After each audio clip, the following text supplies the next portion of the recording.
নরক কথাটা শুনলে সবার আগে আমাদের মাথায় আসে চারিদিকে শুধু জ্বলন্ত আগুন। সেই আগুনেই পুড়ছে মানুষ, সে আগুন থামে না।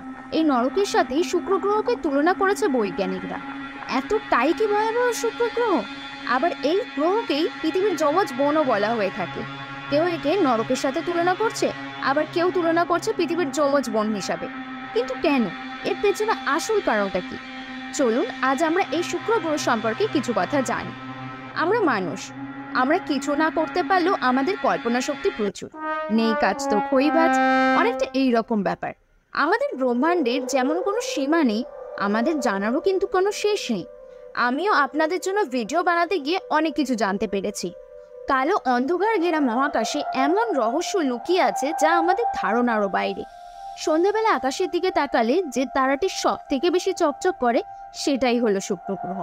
একে সকালে বলা হয় মর্নিং স্টার, আর সন্ধ্যেবেলা বলা হয় ইভিনিং স্টার। এই সৌন্দর্যের পেছনে লুকিয়ে থাকা মেঘ ফিস ফিস করে প্রতিক্ষণে বিপদের কথা বলে চলে। মেঘের আড়ালে কয়েকশো কিলোমিটার দূরে আমাদের সুন্দর পৃথিবী থেকে আরও অনেক দূরে আরেকটি পৃথিবীর মতো গ্রহ রয়েছে, যেখানে তাপমাত্রা গলিত লাভা। এটি হলো ভেনাস, এবং এটি আমাদের নিজের বিশ্বের সম্ভাব্য ভাগ্যের আভাস দেয়। এটি সূর্যের সবথেকে কাছের দ্বিতীয় গ্রহ হিসাবে পরিচিত।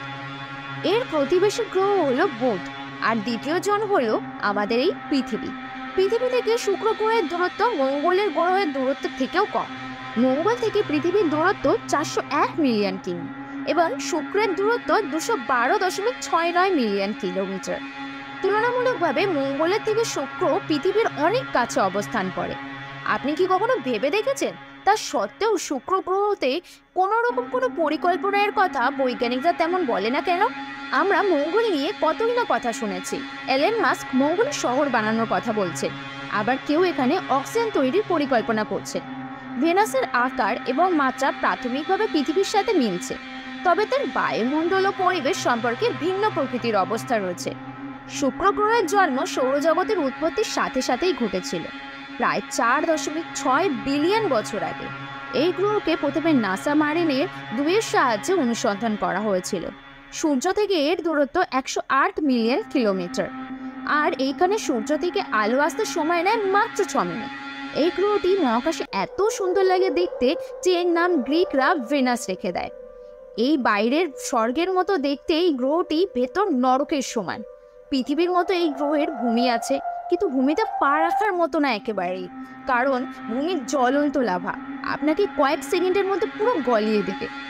শুক্র গ্রহের মেঘমণ্ডল পৃথিবীর মতো নরম সাদা মেঘের মতো একদমই না, সেগুলো ঘন ঘূর্ণায়মান সালফিউরিক অ্যাসিডের তৈরি স্তর। চলুন দেখি সেটা কি করে। শুক্র গ্রহের মেঘের মূল উপাদান হলো সালফিউরিক অ্যাসিড, পরিমাণ 75% থেকে 96%। এটি মেঘমণ্ডলকে হলদে সাদা রং দেয়, মাঝে মাঝে আলো ও উচ্চতার উপর নির্ভর করে সবুজ ও কমলা দেখায়। শুক্র গ্রহের মেঘমণ্ডল বহু স্তরযুক্ত। এর 4টি প্রধান স্তর হলো: নিচের মেঘগুলো 48 থেকে 55 কিলোমিটার উচ্চতায় অবস্থিত। এগুলো সব থেকে ঘন, মূলত 1 থেকে 3 মাইক্রোমিটার ব্যাসে সালফিউরিক অ্যাসিডের ফোঁটায় গঠিত। এগুলি সূর্যালোকের বেশিরভাগ অংশকে প্রতিফলিত করে, যার কারণে সূর্যরশ্মি শুক্রের মাটিতে গিয়ে পৌঁছায় পর্যন্ত না। মধ্যম মেঘ, এই মেঘগুলো 55 থেকে 58 কিলোমিটার উচ্চতায় অবস্থিত। এই মেঘগুলি পাতলা এবং ছোট সালফিউরিক অ্যাসিডের ফোঁটায় গঠিত, কিছু ক্লোরিন যৌগের সাথে। একদম ওপরের মেঘগুলো 60 থেকে 70 কিলোমিটার উচ্চতায় পাওয়া যায়। এগুলি সব থেকে স্বচ্ছ মেঘ।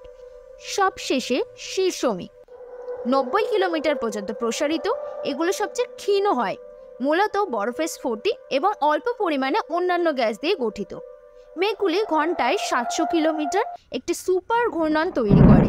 ব্যাপক গবেষণা সত্ত্বেও শুক্র গ্রহের মেঘ সম্পর্কে আমরা এখনো তেমন কিছু জানি না। উদাহরণস্বরূপ, বৈজ্ঞানিকরা এখনো বের করার চেষ্টা করছে যে সালফিউরিক অ্যাসিড পূর্ণ বায়ুমণ্ডলে কিভাবে বিদ্যুৎ কাজ করে। আপনি কি ভাবছেন এখানে এত মেঘ তাহলে নিশ্চয় জমিয়ে বৃষ্টি হবে? না, একদমই না।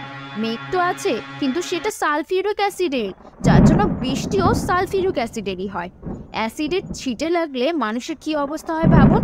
আর এখানে নাকি অ্যাসিডের বৃষ্টি, যা জীবনের জন্য অত্যন্ত ক্ষতিকারক। শুক্র গ্রহের পৃষ্ঠতলের তাপমাত্রা প্রায় 462 ডিগ্রি সেলসিয়াস, যা একটা সীসাকে সঙ্গে সঙ্গে গলিয়ে দিতে পারে। এই তাপমাত্রায় বৃষ্টি ভূমিতে পড়তে পড়তে বাষ্পে পরিণত হয়ে যায়। অবশ্যই এখানে শুক্রের বায়ুমণ্ডলের একটি ওভারভিউ রয়েছে। এটি আমাদের সৌরজগতের যে কোনো গ্রহের চেয়ে সব থেকে ঘন বায়ুমণ্ডল এবং মূলত কার্বন ডাই অক্সাইড দ্বারা গঠিত। এছাড়াও আছে নাইট্রোজেন সহ বাকি সালফার ডাই অক্সাইড, জলীয় বাষ্প ও আর্গনের মতো অন্যান্য গ্যাসের পরিমাণও উপস্থিত আছে। শুক্রের পৃষ্ঠের চাপ পৃথিবীর থেকে 93 গুণ বেশি। পৃথিবীর সমুদ্রের নিচে প্রায় 1 কিলোমিটার গভীরতায় যে চাপ পাওয়া যাবে তার সমান। এই চাপ যে কোনো মহাকাশযান বা মানুষকে পিষে ফেলার জন্য যথেষ্ট। 462 ডিগ্রি সেলসিয়াস পৃষ্ঠের গড় তাপমাত্রা সহ শুক্র আমাদের সৌরজগতের সবচেয়ে উষ্ণতম গ্রহ।